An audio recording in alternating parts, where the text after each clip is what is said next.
Você sabe qual foi a primeira grande guerra da história? Você sabe quais foram os personagens envolvidos? Vamos agora para o nosso primeiro capítulo da série O Grande Conflito.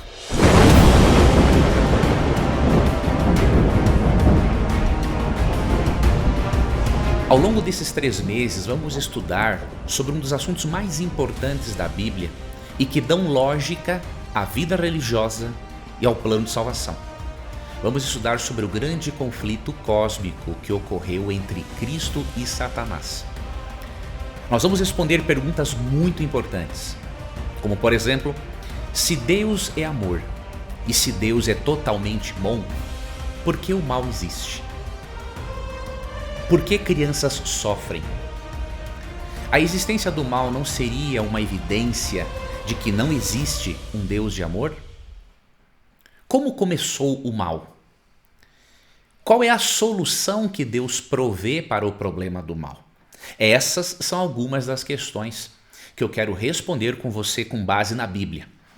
E esta série de capítulos sobre o grande conflito terá como base um guia de estudos, a lição da escola sabatina, que trata ao longo desses 3 meses do conflito cósmico entre o bem e o mal.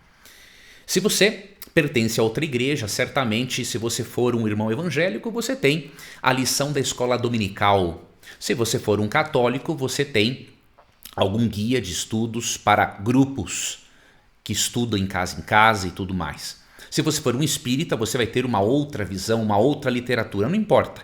O importante é que você acompanhe esta série sobre o grande conflito, porque quando entendemos a doutrina da salvação, quando colocamos a doutrina da salvação e a realidade humana dentro da moldura do conflito cósmico entre o bem e o mal, conseguimos visualizar melhor a pintura do quadro. A obra de arte fica mais fácil de ser apreciada.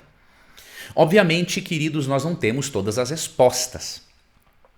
Não porque elas não existem, mas porque a nossa mente é limitada para compreendê-las. Ao mesmo tempo, não há dúvidas de que uma análise teológica e racional nos mostra que nós possuímos na Bíblia as melhores respostas. Então eu convido a você a fazer parte desta série. A você dizer aqui nos comentários o que você está achando do nosso estudo, até mesmo para nós aqui melhorarmos, aperfeiçoarmos e podermos atender melhor a sua necessidade de conhecimento a respeito desse tema. A primeira lição desse trimestre que nós vamos estudar, o título é A Guerra por Trás de Todas as Guerras.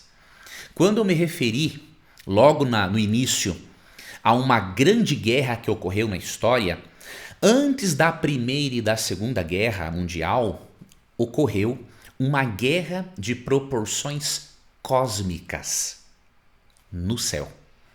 Vamos começar lendo um texto bíblico que se encontra em Apocalipse, capítulo 12, versos 7 e 8. Eu vou ler aqui para você na Nova Almeida Atualizada.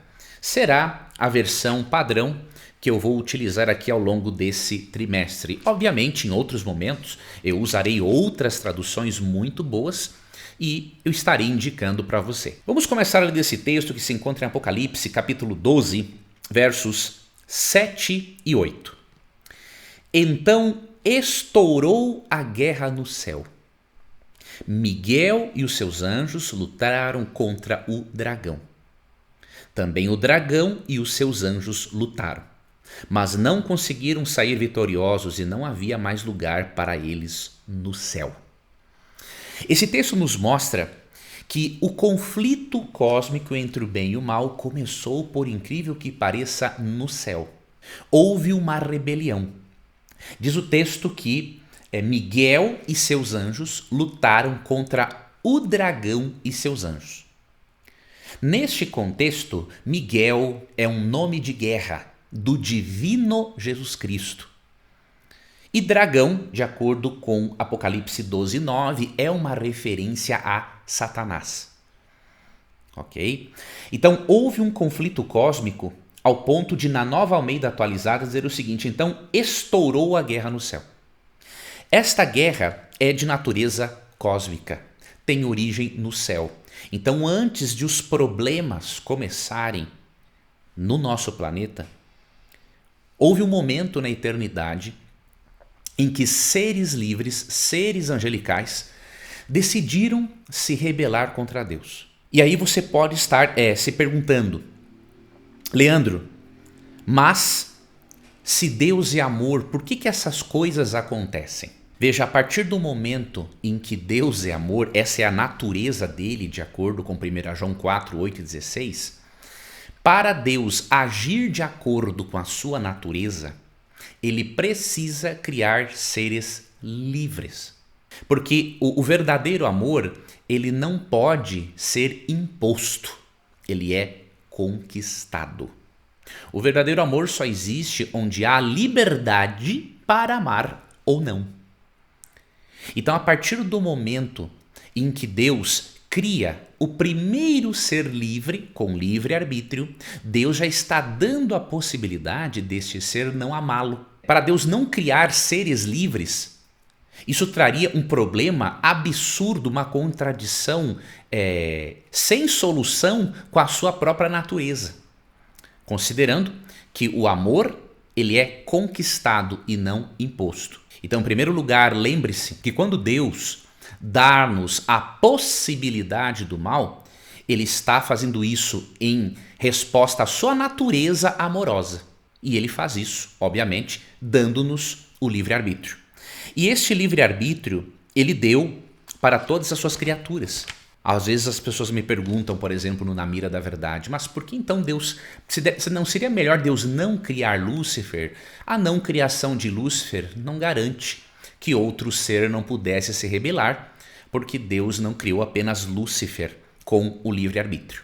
Agora, o que nós percebemos aqui em Apocalipse 12, 7 e 8, entre outros textos, é que havia uma grande liberdade no céu para amar a Deus ou não. Então Deus, ele criou estes seres inteligentes com esta capacidade de escolha.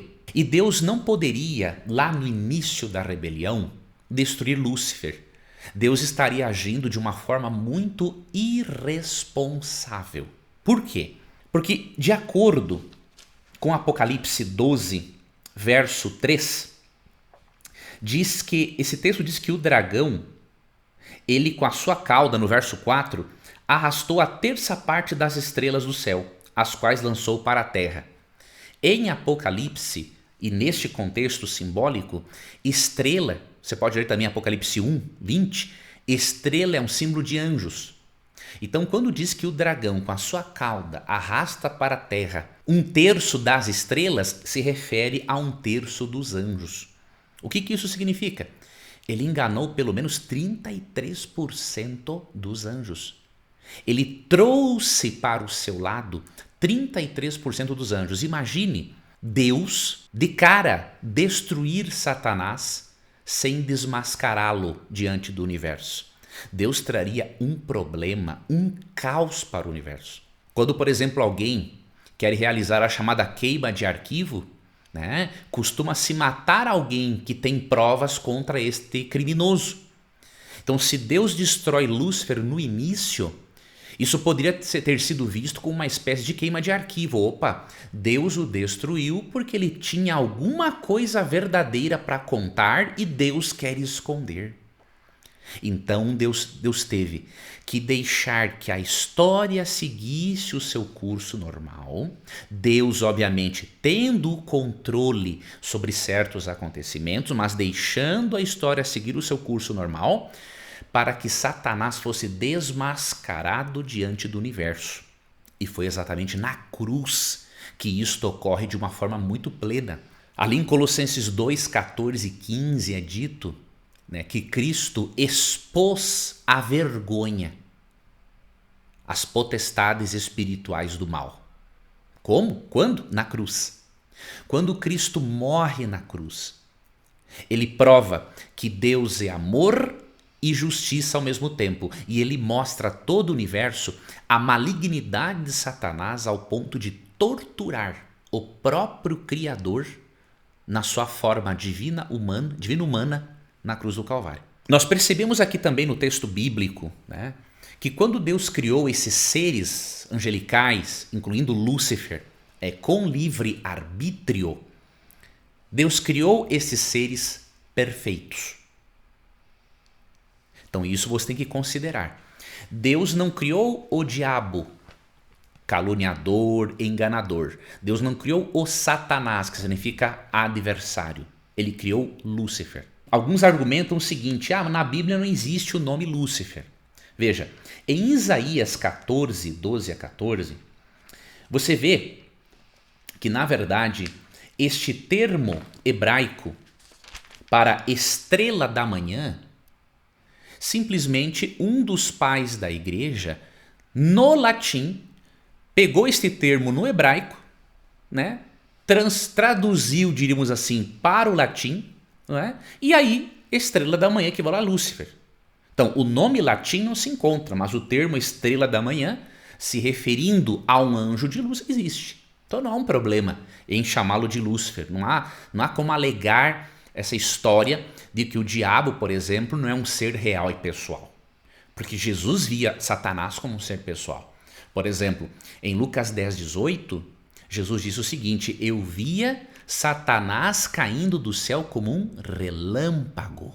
Em Mateus capítulo 4, Cristo foi tentado pessoalmente por Satanás. Então, quando alguém nega, especialmente no meio religioso, né, alguém nega a existência de um inimigo literal, de um diabo literal, esta pessoa está fugindo totalmente do texto bíblico e simplesmente ela quer uma desculpa muito fraca para poder aí dar apoio à sua ideologia humana, mas não tem nada a ver com aquilo que o texto bíblico diz. Para Cristo e também para os apóstolos, como você percebe, por exemplo, em 1 Pedro 5, 7 e 8, Tiago capítulo 4, versos 7 e 8, para eles, o diabo era um ser pessoal e um ser real.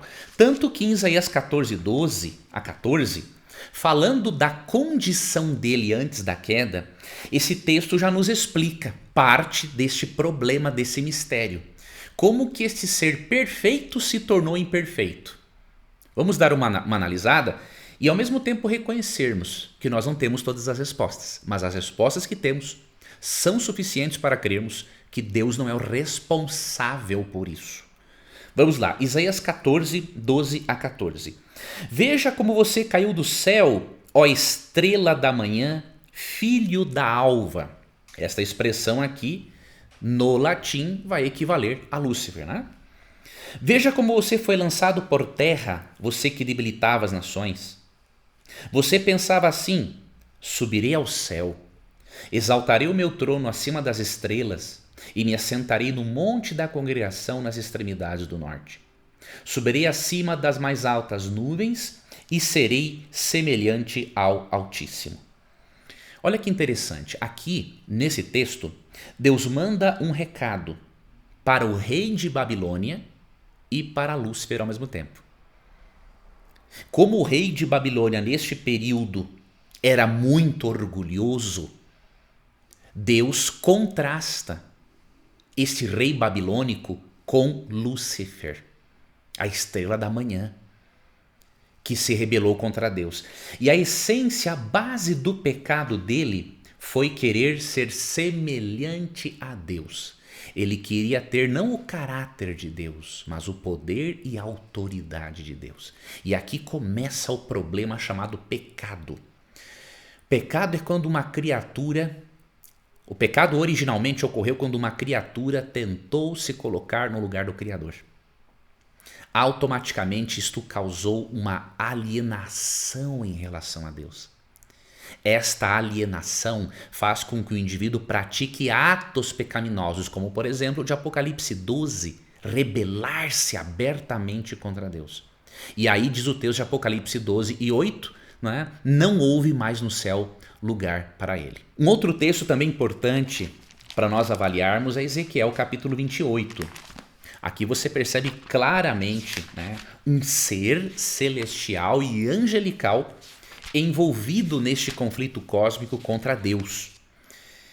Ezequiel capítulo 28, a partir aqui do versículo 15, Aqui, Deus faz uma profecia contra o rei de Tiro e aproveita e manda também um recado direto ali, indireto, diríamos assim, para Satanás. Então ele faz uma profecia contra o rei de Tiro e compara o rei de Tiro àquele ser celestial maligno, compara por causa da semelhança, diríamos assim, de caráter e na forma como se rebela contra Deus. Agora você vê que o recado aqui não é só para o rei de Tiro, é para um ser celestial. Por exemplo, no versículo 13 diz assim, ó, você estava no Éden, jardim de Deus. É óbvio que o rei de Tiro não estava neste Éden aqui. Este Éden aqui é uma referência ao paraíso, ok? E se cobria de todas as pedras preciosas, ou seja, era um ser muito glorioso, ó. Se cobria de sárdio, topázio, diamante, berilo, ônix, jaspe, safira, carbúnculo, esmeralda e por aí vai. E aí verso 14, ó, isso aqui não é uma referência a um ser humano, você era um querubim da guarda. Querubim é uma das categorias de anjos na Bíblia. Que foi ungido, eu estabeleci. Você permanecia no Monte Santo de Deus, olha aqui essa ligação.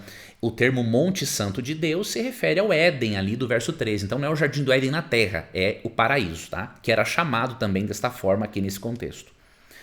Você permanecia no Monte Santo de Deus e andava no meio das pedras brilhantes. Presta atenção nisso aqui, ó. Você era, verso 15, você era perfeito nos seus caminhos, desde um dia que foi criado até que se achou iniquidade em você. Então Deus não criou o diabo, Deus não criou Satanás, ele criou um querubim da guarda, ele criou o perfeito. E aí você pergunta, Leandro, como que a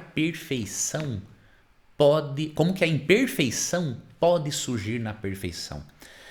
Esse é um dos mistérios da iniquidade. Em 2 Tessalonicenses 2,7, Paulo chama o pecado de mistério. Nós não temos como explicar logicamente de que maneira um ser perfeito pode ter se tornado imperfeito. Mas nós temos uma luz, temos uma resposta que é suficiente para sabermos a verdade. Que Deus não é o responsável pelo mal, até mesmo porque ele criou seres perfeitos. E quando diz aqui que ele foi criado perfeito, isso já pressupõe a existência do livre-arbítrio. Se Deus não dá o livre-arbítrio, não existe perfeição. Só existe perfeição para amar quando eu tenho a possibilidade de não amar. Se não existisse a possibilidade da imperfeição, eu não poderia saber o que é a perfeição. Então Deus não criou o mal e Deus não criou a imperfeição.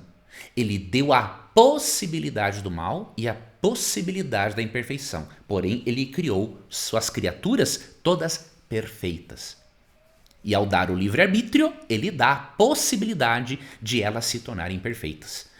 Ao exercerem indevidamente esse livre-arbítrio, ele dá a possibilidade dessas criaturas o amarem ou não, independente das consequências. Então veja, esse ser foi criado perfeito.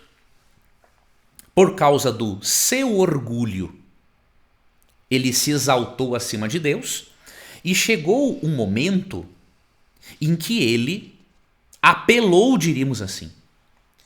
Diz Apocalipse 12:9, aqui nesta tradução que nós lemos, né? O texto diz assim que estourou a guerra no céu. E há uma dúvida, esta guerra que existiu no céu, ela foi literal ou envolveu apenas uma troca de ideias? Não envolveu apenas uma troca de ideias. O termo grego ali para batalha, peleja, ou estourou, né, uma guerra, o termo grego apolemos, ele significa sim uma polêmica, mas ele envolve mais do que isso nesse contexto. Por quê? Quando o texto, por exemplo, mostra que a questão aqui envolveu muito mais do que uma troca de ideias. Até porque o nível de audácia que Satanás teve jamais possibilitaria que ele fosse expulso do céu simplesmente por Deus dizer o seguinte: olha, a porta da frente é a serventia da casa, pode sair. Jamais um ser com este nível de maldade, de impiedade, e de rebelião, iria sair assim numa boa, diríamos assim. O texto diz, por exemplo, o seguinte: também o dragão e os seus anjos lutaram, mas não conseguiram sair vitoriosos. Ou seja, não foi um bate-boca. Imagine, um bate-boca no céu entre Cristo e os seus anjos e Satanás e os seus anjos. Não é um bate-boca, não é uma briga de vizinhança aqui. Aqui é uma coisa muito séria. É uma coisa que tem a ver com dimensões cósmicas. Mas, Leandro, esses seres espirituais poderiam ter uma briga física? Com certeza. Um ser espiritual na Bíblia significa que ele tem uma natureza espiritual, mas não quer dizer que ele seja imaterial. Temos que ter isso em mente. E um outro detalhe, se você ler Daniel 10, isso aqui é uma coisa interessante. Como foi o conflito cósmico ali? Você vê que quando Deus ele enviou o anjo Gabriel para atender a uma oração de Daniel, Gabriel, em Daniel 10, disse para o profeta o seguinte: olha, eu vim aqui, mas por 21 dias o príncipe da Pérsia me resistiu. E aí Miguel teve que vir ajudá-lo. Você imagine ele ficar 21 dias num bate-boca com o demônio. Não tem lógica. E aí, depois de 21 dias, Miguel vem ajudá-lo no bate-boca. Não tem lógica. Foi uma batalha feroz. E tão forte que o anjo Gabriel ia passar por isso de novo. Porque ele fala assim para Daniel: olha, e quando eu voltar, eu vou ter que lutar também contra o príncipe da Grécia, ou seja, o demônio responsável por administrar a maldade naquela região do mundo. No léxico grego-português do Novo Testamento, baseado em domínios semânticos de Johannes Low e Eugênio Nida, comentando o significado do termo polemos ou polemel, né, que encontramos ali também em Apocalipse 12, né, é dito que significa o seguinte: participar de guerra ou conflito. Então envolve algo mais do que simplesmente discutir no campo das ideias. Envolve isso também, ok? Mas é algo maior, mais pesado, diríamos assim. Diz aqui, ó, significa também guerrear, lutar, guerra e combate. Ele diz, por exemplo, que este termo ele aparece também em Mateus capítulo 24, verso 6, onde é dito assim: ouvireis falar de guerras e rumores de guerra, quando Cristo predisse, né, que esse seria um dos sinais que antecederiam a sua vinda. Então você vê que esse termo, mesmo que signifique sim uma polêmica em relação a ideias, a conceitos, ele é mais do que isso. Ele se refere a uma guerra, em vários casos, em vários textos bíblicos, como em Apocalipse 12, 7 a 9, e também a Mateus 24, 6, não é? Se refere a uma guerra em que há mais do que uma discussão de ideias, há sim uma batalha envolvida. Então, a batalha foi realmente algo literal entre seres espirituais, foi uma coisa de dimensão cósmica. E como que essa batalha foi transferida para a Terra? Antes de eu explicar isso, eu quero lhe mostrar uma coisa. Deus deu tempo suficiente para que o dragão e seus anjos se arrependessem. Que evidências nós temos disso? Primeiro, no fato de ele conseguir trazer para o seu exército 33% dos anjos. Isso não ocorreu de uma hora para outra. Veja, se para você convencer um ser humano a respeito de algo, isso não ocorre de uma hora para outra, leva-se às vezes pode levar dias, meses, ou até anos, ou quase uma vida. Imagine convencer seres celestiais perfeitos, com uma capacidade de raciocínio e de lógica inigualável. Então, levou muito tempo, obviamente, para ele poder arrastar consigo uma terça parte dos anjos do céu. Então, isso requer tempo. Vemos também no texto bíblico a misericórdia de Deus para com seu povo e a sua paciência. Foram muitas as vezes, ao longo de toda a história, por exemplo, do povo de Israel, em que mesmo eles indo até o nível mais baixo, ao ponto de sacrificar os próprios filhos às divindades pagãs, Deus dando oportunidades de arrependimento. Então nós podemos concluir sim que mesmo que não saibamos por quanto tempo, não tem como saber isso, não faz parte da revelação, Deus deu tempo suficiente para esse anjo se arrepender. E eu concordo muito com uma citação de Ellen White no livro Grande Conflito, página 495 e 496. Ela diz o seguinte, Deus em sua grande misericórdia suportou longamente a Satanás. Este não foi imediatamente degradado de sua posição elevada, quando a princípio condescendeu com espírito de descontentamento, nem mesmo quando começou a apresentar suas falsas pretensões diante dos anjos fiéis. Muito tempo foi ele conservado no céu. Reiteradas vezes lhe foi oferecido o perdão, sobre a condição de que se arrependesse e submetesse. Então nós podemos, obviamente, concluirmos perfeitamente que oportunidades de voltar atrás ele teve antes de se rebelar. Agora, quando se rebelou e foi expulso do céu, aí realmente acabaram-se todas as oportunidades, porque ele foi longe demais. Isso pode acontecer com qualquer pecador, ir longe demais. Como que esse conflito se transfere para o nosso planeta? E aí, de modo que hoje nos encontramos nesta situação em que a nossa vida ela é misturada com momentos de alegria, de tristeza, de alívio e de sofrimento. Nós lemos em Gênesis 1:31 que quando Deus criou o mundo, ele olhou para o nosso mundo perfeito e disse: eis que tudo é muito bom. Ele criou o mundo em 6 dias. No 7º dia, ele estabelece esse dia como memorial da sua criação. Então, tudo saiu perfeito das mãos do Criador. Ele coloca no jardim do Éden os nossos primeiros pais, Adão e Eva. Dá a eles tudo o que eles precisavam para uma vida plena e feliz, inclusive o livre-arbítrio. O mesmo livre-arbítrio que ele deu para Lúcifer no céu e que Lúcifer usou de uma maneira inconveniente, ele deu este livre-arbítrio para os nossos primeiros pais, que vieram a usá-lo também de forma inconveniente. Lemos em Gênesis capítulo 3 que um dia Satanás, usando a serpente como médium, ele consegue iludir Eva e depois também, obviamente, Adão, a fazerem parte do exército dele. Um parêntese, muitos céticos dizem o seguinte: a Bíblia é um livro mitológico porque apresenta uma serpente falando. Não, a Bíblia não diz que animais falam. Quando a Bíblia diz que a serpente falou com Eva, é importante que o cético, que é sincero para com o texto bíblico, considere Apocalipse 12, verso 9. O que o texto diz? E foi expulso o grande dragão, a antiga serpente, que se chama Diabo e Satanás, o sedutor de todo mundo. Ele foi atirado para a terra e com ele os seus anjos. Então a antiga serpente é Satanás. Satanás usa a serpente como médium para enganar Eva. Ele já tinha sido expulso do céu.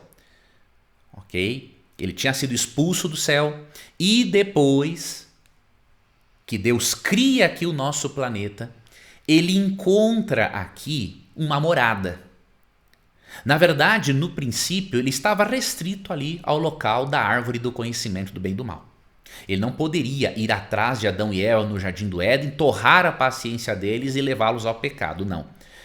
Deus coloca no jardim uma árvore e ele chama esta árvore de árvore do conhecimento do bem e do mal. Esta árvore não é o mal, é a possibilidade do mal.